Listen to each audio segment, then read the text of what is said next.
हुआ था। कितना श्लोक का बना हुआ था? बोले श्लोक 4 श्लोक। ब्रह्मा जी जो सुनाए नारद मुनि को कथा, यानी वो कै श्लोक का कथा था? 4 श्लोक। 4 श्लोक में नारद भगवान समझ गए, क्योंकि नारद भगवान तेज तरादार थे इसलिए समझ गए। 3 प्रकार का बुद्धि होती है। एक होता है केला पाती बुद्धि, समझ में बात आ रही है? एक होता है कम्मल पाती बुद्धि, एक होता है जूता पाती बुद्धि।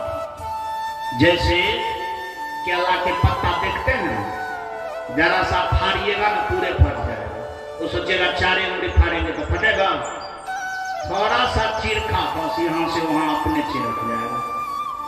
एक रत्ती फटने के बाद पूरा क्या हो जाता है? फट जाता है।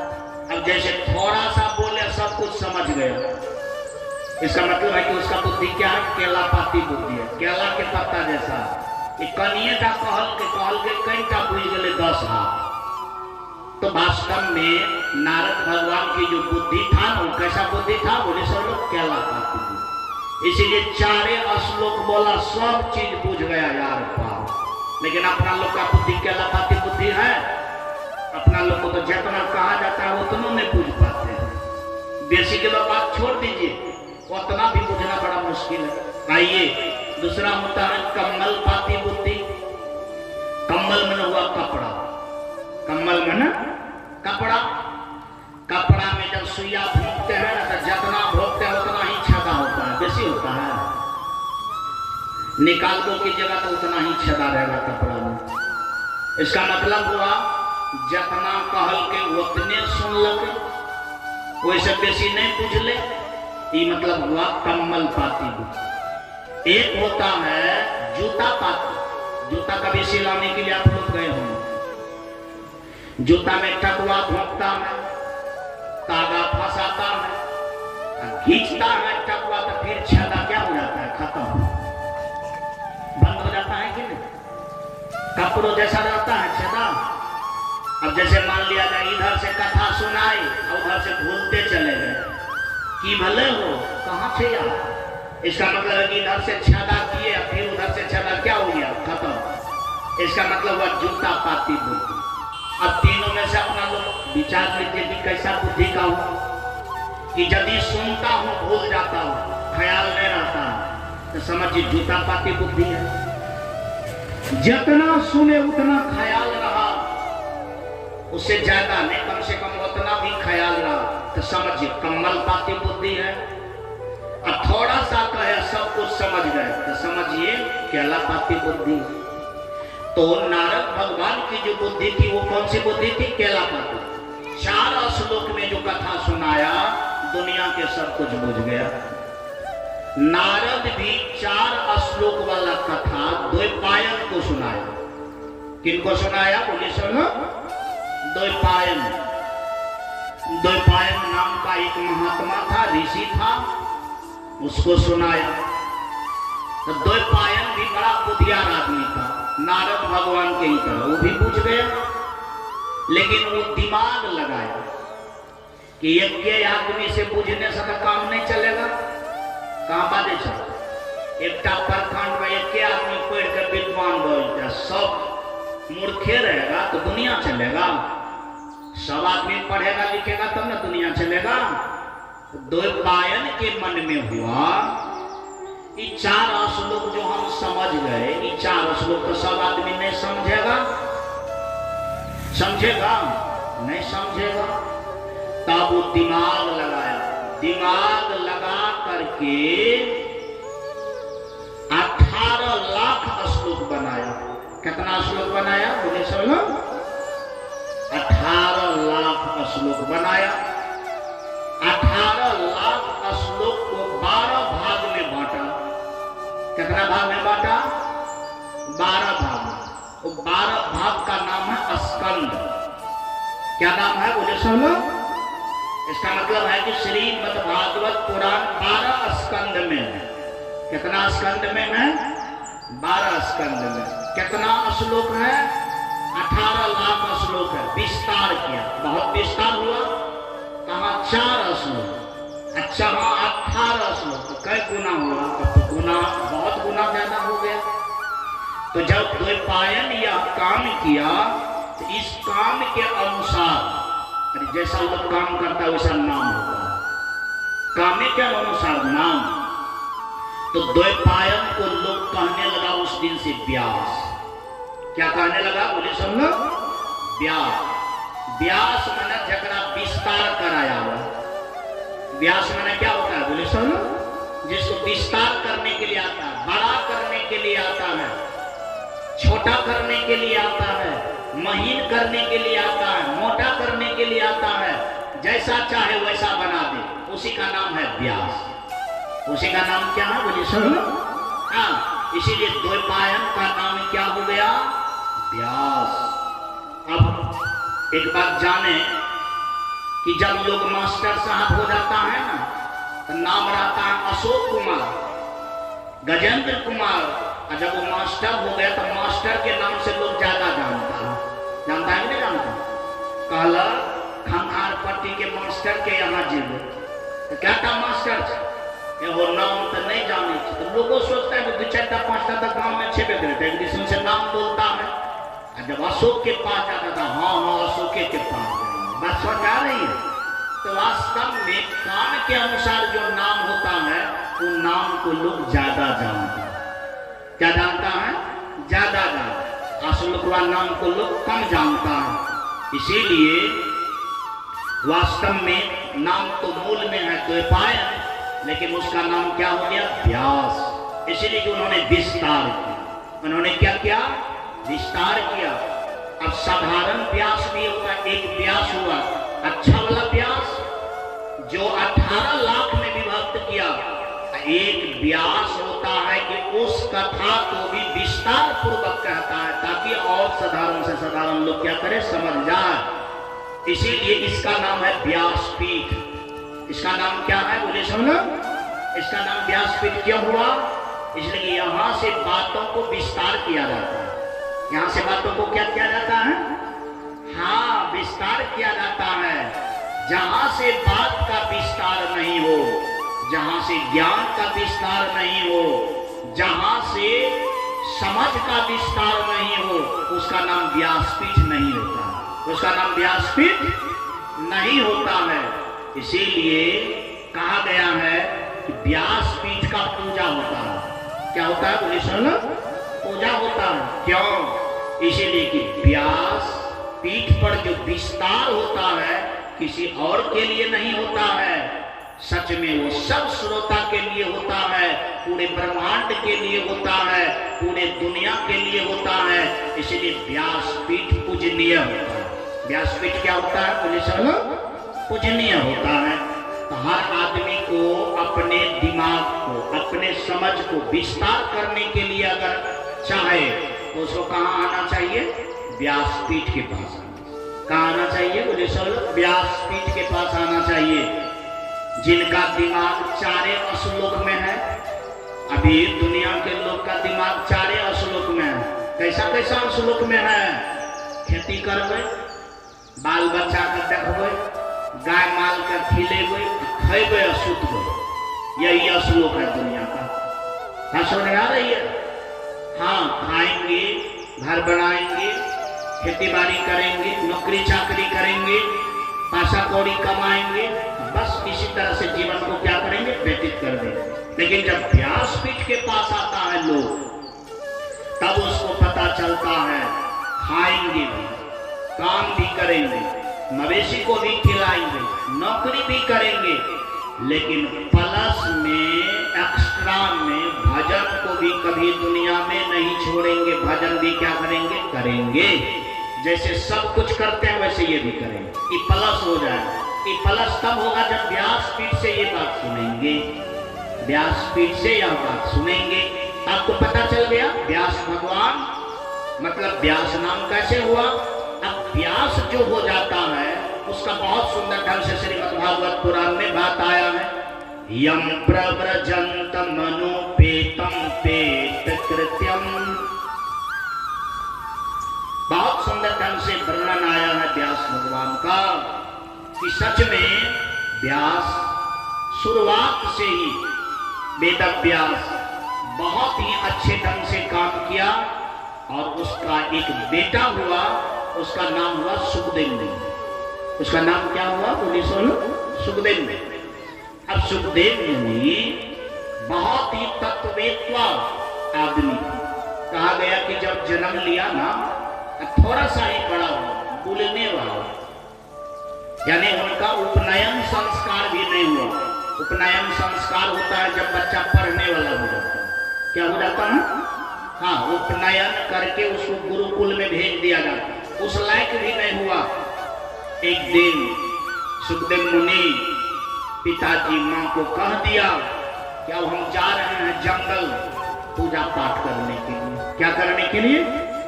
अब बताइए, पैंट पहनने तक के लिए नहीं आता है बच्चा, केवल बोल रहा है। और उसी समय में सुखदेव मुनि कहा कि अब हम गांव घर में नहीं रहेंगे, हम जंगल जाएंगे।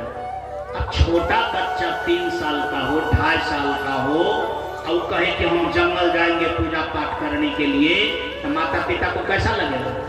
बड़ा दिक्कत होगा। लेकिन जिसके मन में हो जाता है कि मैं यही काम करूंगा, तो किन्हीं के दिक्कत से भी उनको कोई मतलब नहीं रहता। जबरदस्ती एक दिन बच्चा भागने लगा कि नहीं आज हम चलिए जाएंगे जंगल, तो माता पिता क्या करेगा? दौड़ेगा कि मत जाओ मत जाओ मत जाओ मत जाओ।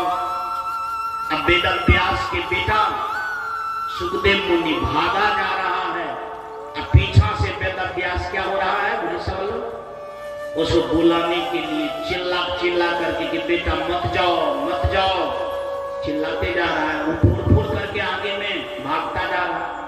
भागते भागते जंगल चला गया। कहाँ चला गया?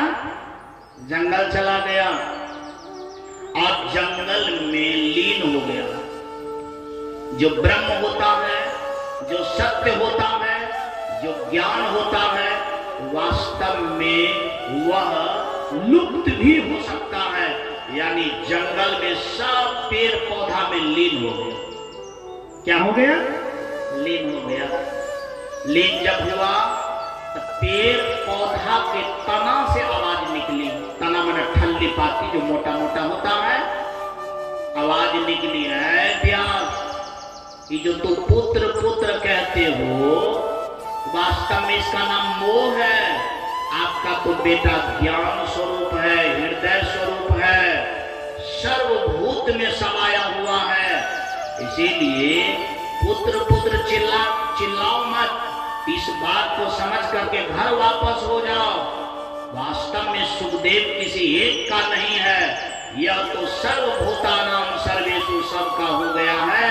ये तो ज्ञान का रूप है, इसीलिए इसमें अपने मोह मत करो। वेदव्यास को यह बात सुन करके बड़ा आश्चर्य हुआ कि मैं 18 पुराण लिखा, लेकिन हम इतना बड़ा उपलब्धि को नहीं कर पाए। हमारा बेटा 2-2.5 साल का है, इतनी बड़ी उपलब्धि को कर लिया। इसी का नाम है बाप रहल पेटे में पूत गेल गाया। असर में आ रही है? बाप रहल पेटे में पूत गेल गाया, कि माता पिता घरे में रह जाता है, बाल बच्चा के पास में जब ज्ञान होता है तो मठ मंदिर में चला जाता है पूजा पाठ करने के लिए। अच्छा हो जाता है, सुंदर हो जाता है। कहाँ भी गया मैं, जिसके वंश में, जिसके घर में एक भी महात्मा अगर हो गया तो सच में उस घर का जो वातावरण होता है वो बहुत सुंदर हो जाता है, अच्छा हो जाता है, बढ़िया हो जाता है, सरल हो जाता है। तो मेरा कहने का तात्पर्य ये है कि इसी बात के कारण इस तरह से यह लोकोक्ति कहा गया है। वेदव्यास पश्चाताप करते हुए घर की ओर लौटा, लेकिन रास्ते में एक तालाब में लड़कियां लोग स्नान कर रही। उसी रास्ते से वेदव्यास बेटा के पीछा पीछा गया था। उन समय वेदव्यास एक चीज देखा तालाब के पास, कि तालाब में जो लड़कियां लोग स्नान कर रही थी, वह लड़कियां लोग जब सुखदेव मुनि को देखा तो कोई लाज नहीं हुआ उसको। अब बूढ़ा जब वेदव्यास को देखा तो सब पानी में छिप गई।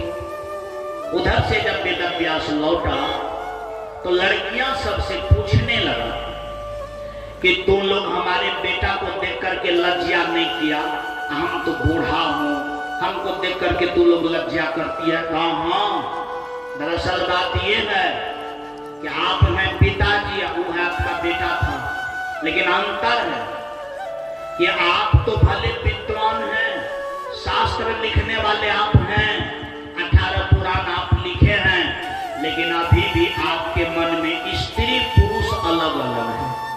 स्त्री पुरुष अलग अलग है, लेकिन आपका जो बेटा सुखदेव है उसके जीवन में स्त्री पुरुष का भेद नहीं है, यानी वह स्त्री पुरुष के भेद से क्या हो गया, ऊपर हो गया, अर्थात आत्म स्वरूप हो गया, इसीलिए वह ज्ञानी हो गया, इसीलिए उनसे कोई लज्जा हम लोगों के पास नहीं है। बस समझ में आ रही है? सच में आपका बेटा ज्ञान स्वरूप है और आप तो केवल लिखने वाले हैं, लेकिन आपका स्वरूप वैसा नहीं है। इसका मतलब है केवल शास्त्र लिखने से, किताब लिखने से बड़ा नहीं होता है, यानी बात का अनुसरण करके जो बात के अनुसार होता है वो आदमी बड़ा होता है। बोलिए प्रेम से वृंदावन बिहारी लाल की जय। जैसे मान लिया जाए मलेरिया बुखार का कोई दवाई बनाया, क्या बनाया? अरे कोई वैज्ञानिक है ना बनाया होगा, मेडिसिन तैयार किया होगा। मान लिया जाए तैयार किया वो दवाई और उनको भी मलेरिया बुखार पकड़ लिया, तो उनको भी दवाई नियम से खाना पड़ेगा कि बिना नियम का खा लेगा तो ठीक हो जाएगा? बोलिए कि ना, वो बनाया है इसीलिए वो देखबे करेगा तो ये ठीक हो जाएगा। उनको भी गर्म में पानी पीना पड़ेगा कि नहीं? उनको भी रोटी खाना पड़ेगा, उसको भी नियम से जो सुबह शाम दवा है उसी तरह से खाना पड़ेगा। और वो कहते कि ना हम बनेने अच्छी है, त्या हम देखिए लगे तो ठीक हो जाते, हो जाएगा। जो नहीं बनाया है उसको भी नियम से खाना पड़ेगा ना, और जो बनाया है उसको भी नियम से खाना पड़ेगा। तो वास्तव में वेद व्यास तो शास्त्र लिखा था, लेकिन नियम के अनुसार खा करके सुखदेव मुनि क्या हो गया, बोले सवाल में महान हो गया। केवल लिख दिया, खाया नहीं। बात समझ आ रही? अंतर हुआ कि नहीं हुआ? ये अंतर जब वेद व्यास ने देखा उसको इस बात का बड़ा लाज हुआ। क्या हुआ? लाज हुआ। तब उसको पता चला कि शास्त्र केवल लिखने से बड़ा नहीं होता है, शास्त्र का अनुसरण करने से बड़ा होता है। इसीलिए वेद व्यास लिखा लेकिन बांचा नहीं। बात समझ में आई? वेद व्यास लिखा लेकिन शास्त्र कभी बांचा नहीं। बांचने का मतलब कहा नहीं। कहने का काम कौन किया? जो शास्त्र का अनुसरण किया। अनुसरण करने का मतलब सुखदेव मुनि। अनुसरण करने का मतलब सुखदेव मुनि। सुखदेव मुनि जब अनुसरण किया तो बांचने का काम किया। इसीलिए एक बहुत बड़ा हिदायत है शास्त्रों में। शास्त्र में ये हिदायत है कि जो शास्त्र का सही ढंग से अनुसरण नहीं करता है, यदि वो केवल शास्त्र बांचता है तो मर करके मेढक बनता है। मर करके क्या बनता है? हाँ, मेढक बनता है। बहुत प्रायश्चित लिखता है उसको, यानी बहुत पाप होता है उनके साथ। इसलिए शास्त्र को, सबको बांचने का अधिकार शास्त्रों में नहीं है। कहा जो शास्त्र को बिना अनुसरण करके बोलता है, समझिए व्यासपीठ पर मेढक के तरह टर्टर करता है। क्या करता है? टर्टर करता है। और जब वो मरता है तो उसमें वो मेढक को साधारण मेढक नहीं बनता है, बरमसिया मेढक बनता है। बरमसिया मेढक जानते हैं? दो प्रकार का मेढक होता है। एक मेढक होता है भदवरिया, एक होता है बरमसिया। बरमसिया मेढक छोटे छोटे होते हैं, वो ट्यूबवेल सबके पानी में, कुआं सबके पानी में रहता है सब दिन। एक तो होता है साल में एक वाला मेढक जो होता है भदवरिया, बड़का बड़का होता है। कहाँ रहता है? जब बारिश होगा तो टकबाइए निकल जाता है धरती के अंदर। ना समझ में आ रही? तो बरमसिया में बनता, बरमसिया मेढक बनता है कि बेफालतू का सब दिन उसको क्या करना पड़ता है? टर्टर टर्टर करने पड़ता है। इसीलिए एक बात और कि शास्त्र में ये सब जो बात लिखा गया है कोई गलत नहीं, भड़काने वाला बात नहीं है, बड़ा ही रहस्यपूर्ण बात है। इसीलिए इस तथ्य पर क्या करना चाहिए? विचार करना चाहिए। क्या करना चाहिए? बोले सुनो, विचार करना चाहिए। विचारणीय तथ्य है और ये बहुत संपुष्टि तथ्य है।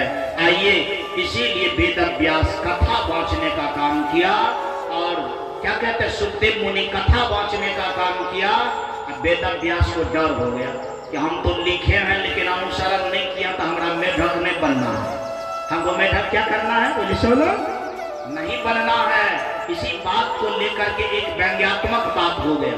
वो बात कैसे हो गया कि जब राजा परीक्षित कथा सुनने के लिए चाहा, अरे जब पल्ला पड़ता है तो आदमी मेडिसिन लेने के लिए चाहेगा। तो राजा परीक्षित जब सोचा कि हमको कथा सुनना है, बहुत आदमी के पास गया, बहुत महात्मा के पास गया कि बाबा मुझे कथा सुना दीजिए, बाबा हमको कथा सुना दीजिए। कोई महात्मा उसको कथा सुनाने के लिए राजी नहीं होता। सब महात्मा को डर होता था कि भाई जाने तो चाहिए हम कथा, लेकिन अनुसरण हम बढ़िया से क्या किए हैं, नहीं किए हैं। हम झूठे कथा सुना करके इनका पाप खत्म हो जाएगा, हम व्यंग बन जाए, इसीलिए कोई आदमी कथा सुनाने के लिए नहीं चाह रहा। समझ में आ रही? आजकल तो कथा पहुंचने वाला सब आप पर चढ़ल रहेगा कि है हमारे इस कथा पहुंचने वाला ना कथा जैसा हम को कम बात जी समझ आ रही है। तो आपको कहेगा है हमारे से बचवाला कथा जाए दूर दराज जाए के कोनो जरूरी नहीं है, हम ककरो से कोनो कम छिए। लेकिन पहले देखिए राजा परीक्षित जब कह रहा था कि हमको कथा सुनाइए, कोई महात्मा जल्दी तैयार नहीं होता था। सब महात्मा एक का नाम लेता था कि ना सुखदेव मुनि है वही सुनाएगा, हम लोग नहीं सुना पाएंगे। तो राजा परीक्षित कहता था तोरा कर नहीं आवे छो, कल के आवे तो छे 12 स्कंद रटल छे आर पार। समझ आ रही? सच में हम लोग के पास में तो कोनो स्कंधे रटा हुआ नहीं है। अगर 2-4 बात आप लोग कह दीजिएगा तो वास्तव में बहुत कुछ तो नहीं, लेकिन दांत तो जरूर दिखा सकता हूँ। बोलिए प्रेम से वृंदावन बिहारी लाल की जय। तो कथा अनुसरण पर निर्भर करता है। कथा कौन चीज पर निर्भर करता है? कथा याद करने का चीज नहीं है, कथा श्लोक नहीं है, कथा अनुसरण। कथा क्या है? बोलिए सुनो, ये अनुसरण का दर्जा कोई भी लेना नहीं चाह रहा था महात्मा सब। ये दर्जा किसको दिया? सुखदेव मुनि को दिया। और सब आदमी वेट किया कि वही बचेगा, वही बचेगा। और जिन समय में राजा परीक्षित को कथा सुनाया था, उन समय में सुखदेव मुनि का उम्र 16 साल का था। कितना साल का था? बोलिए सुनो, 16 साल का था। और सब मुनि महात्मा का उम्र था 80 साल, 70 साल, 82 साल, 60 साल। सब पहले से ही जानता था, लेकिन इसका उम्र था 16 साल। तो याद रखिए, दुनिया में बहुत कुछ याद है, ये बात बहुत अच्छी नहीं है। आप कितना करते हैं ये बात बहुत अच्छी है। बस समझ आ रही है? शास्त्र का आपको 100 बात याद है, ये बात अच्छी नहीं है। इस संबंध में पोप ने कहा कि बहुत बात अगर याद हो गया, अनुसरण नहीं करते हैं तो पाप बन जाएगा। क्या बन जाएगा? बोलिए सुनो, क्योंकि जानने का घमंड हो जाएगा। जानने का क्या हो जाएगा? घमंड। हम रामचरितमानस बाँचे छिए, 4 घंटा बाजे छिए हम, की घमंड हो जाएगा। क्या हो जाएगा? आपको घमंड हो जाएगा कि हम 50 भजन जानते हैं गाने के लिए, हम भी किसी से कम नहीं है, घमंड हो जाएगा। तो पुण्य नहीं होगा, क्या हो जाएगा? पाप हो जाएगा। यदि शास्त्र कम ही जानते हैं, अनुसरण करते हैं, तो पाप का क्षय हो जाएगा। क्या हो जाएगा? बोलिए सुनो, क्षय हो जाएगा। इसलिए ब्राह्मण में और शूद्र में क्या अंतर है सो मैं सुनाता हूं। ब्राह्मण उसे कहते हैं कि शास्त्र को जानता है और स्वयं के अहम को, अभिमान को खत्म करके, मुक्त होकर के जो लाभ लेता है उसका नाम है ब्राह्मण। उसका नाम क्या है? बोलिए सुनो, शूद्र का काम है कि जानता है लेकिन स्वयं के अभिमान को नाश नहीं करता है। ना समझ आ रही है? यानी लाभ नहीं ले पाता है, लेकिन जानने का अभिमान बढ़ ही जाता है, यानी ज्यादा पापे हो जाता है, उसका नाम शूद्र है। इसलिए शूद्र को शास्त्र में पढ़ना चाहिए। शूद्र अगर शास्त्र पढ़े तो नरक जाने का 6 महीना मतलब सड़क जाएगा 5 दिन में। समझ में आ रही है? इसीलिए कि पढ़ेगा तो ज्यादा अभिमानी हो जाएगा। आज देखते हैं खतरा बढ़ता जा रहा है दुनिया में कि महात्मा में मेल नहीं हो रहा है। 2 महात्मा एक जगह बैठ नहीं रहा है। समझ में आ रही है? इस चक्कर में कि हम आपसे ज्यादा हैं, हम आपसे ज्यादा हैं, हम आपसे ज्यादा हैं, ये अभिमान क्यों हो रहा है? इसीलिए कि ये ब्राह्मण का लक्षण नहीं है। कौन चीज का लक्षण है? बोले सुन लो, शूद्र का लक्षण है। ये शूद्रात्मक बात है। इसीलिए कहा जाता है कि अपना लोग को कौन सा वृत्ति में जीना है? ब्राह्मण वृत्ति। कौन सा वृत्ति में जीना है? हम शास्त्र को क्यों पढ़ें? लाभ के लिए। और लाभ क्या है शास्त्र का? ज्ञान का, अभिमान का नाश हो जाए। शास्त्र का लाभ क्या है? बोले सुन लो, अभिमान का नाश हो जाए। यही अभिमान का नाश सुखदेव मुनि में था कि जानने का कोई भी उनके पास में बातें नहीं थी। और सुखदेव मुनि पर यह भरोसा किया गया। और सबसे पहले यानी पहला वाचस्पति इस दुनिया में कौन हुआ? बोलिए सब लोग, सुखदेव मुनि हुआ। मैं सबसे अर्जी करता हूँ कि अपना लोग ब्राह्मण वृत्ति में सुने। और कितना लोग के मन में होता है, हम तो बहुत बार कथा सुन लिए, ये भी एक प्रकार का अभिमान है। एक बार की बात क्या करते हैं, हम तो 10 बार कथा सुने हैं, ये आपको सुनने का अभिमान हो गया। क्या हो गया? किसी को करने का अभिमान, किसी को सुनने का अभिमान, किसी को कोई चीज का अभिमान। अभिमान तो अभिमान है। हम पूछते हैं वजन लार के है कि गेहूं के है? परेशानी दोनों एक रंग करते कि 2 रंग? कहाँ बात सको? कपार पर लार रहा 50 किलो की गेहूं रहा 50 किलो। परेशानी दोनों में एक जैसा होगा कि लार वाला कम परेशानी करेगा, गेहूं बेसी दाबेगा? परेशानी तो दोनों एक जैसा करेगा। उसी प्रकार से अभिमान कोई हो तो सब अभिमान एक ही जैसा होता है। क्या होता है? बोलिए सब लोग, एक ही जैसा होता है। इसीलिए ना अपना लोग को सुनने का अभिमान, न सुनाने का अभिमान। सच में इस बात को हटाते हुए तब आगे बढ़ेंगे और कथा का लाभ लेंगे।